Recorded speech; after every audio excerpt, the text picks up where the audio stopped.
Meron naman tayong panibagong video kung paano tayo kumita ng GCash or Lazada. Ganito lamang po kasimple ang ating pagkuha. Mag-spin lang po tayo. Yan, mag-spin lang, mag-spin hanggang lumabas yung money icon na nagpa-pop up sa ating wall. Spin lang tayo ng spin. Yan. Mamaya ipapakita ko po kung ano yung naka-withdraw na po ako isang beses gamit yung sa Lazada. Kaya mabilis po siyang maka-earn ng mga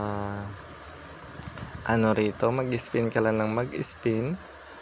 Kasi dito sa taas, ito, mga to, is dito, pag naubos na itong laman ng coins mo, pwede kang magkuha rito ng mga pang spin mo. Ngayon lang po kasimple, 20,000 yung per spin niya rito. Yan, nagkaano dito yung mga experience niya. Ito pa yung per level na nagkaano sa ating wall. Yan, spin lang tayo ng spin para lumabas si money icon. Ganun lang po kasimple. Yan. Yan, para tumaas si level. Pag tumaas na itong si level is yan. Ito, per level niya. Kasi naka-withdraw na ako. Ito yung antas niya per level. Ito naman yung per ratio niya pag ini-withdraw natin. Tapos ito ang halaga ng pag-withdraw dito. Ganun lang kasimple. Ito naman, dito sa baba, ito yung mga task na pwede natin gawin. Ito, ayan. Itong mga to, ang mga task nila. Ganun lang po kasimple. At ito naman, pwede kang mag-invite. Ito yung nag-invite sa akin, swerte niya.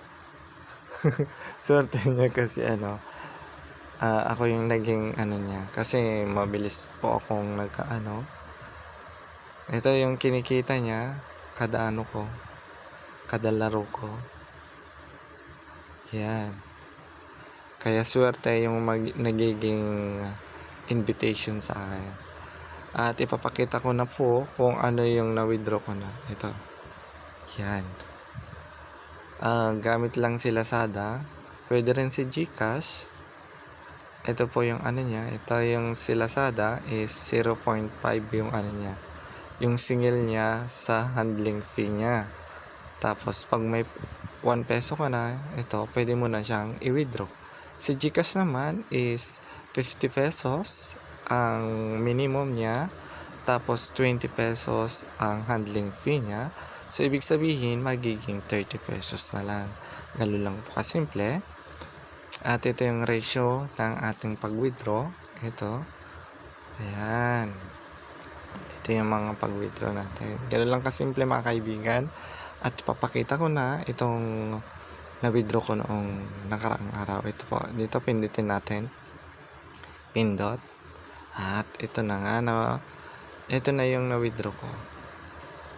Nasa Lazada na po siya, kaya ang bilis po niyang dumating kasi siya, legit po siya. Kaya ano pang hinihintay niyo mga kaibigan? Mabilis kumita kay Bingo ata yun. Basta parang Go Winner. Ito pala si Go Winner. Mabilis po siyang kumita rito. Kaya ano pang hinihintay niyo mga kaibigan? I-click nyo na yung link sa baba ng ating comment section para ikaw ay kumita na rin. Yun po, maraming salamat. At sa mga hindi pa po nakapag-subscribe sa YouTube at nakapag-follow sa akin, follow na. Yun po, maraming salamat. Paalam!